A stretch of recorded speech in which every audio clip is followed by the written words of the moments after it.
একটি ঘর, যেখানে একজন বৃদ্ধ শুয়ে আছেন। নিঃশ্বাস ধীরে ধীরে ভারী হয়ে উঠছে।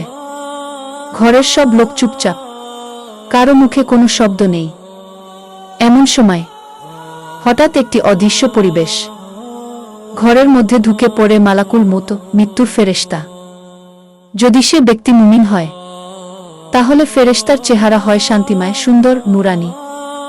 তিনি বলেন, হে শান্ত আত্মা, বের হয়ে এসো তোমার রবের কাছে, জান্নাতের দিকে গু।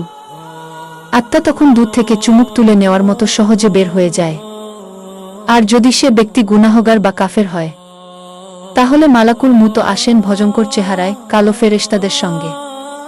তারা বলে, হে নাপাক আত্মা, বের হয়ে আয় জাহান্নামের দিকে। আত্মাকে টেনে বের করা হয়, যেন কাটার তারে আটকে থাকা ভেজা তুলা টেনে বের করা হচ্ছে।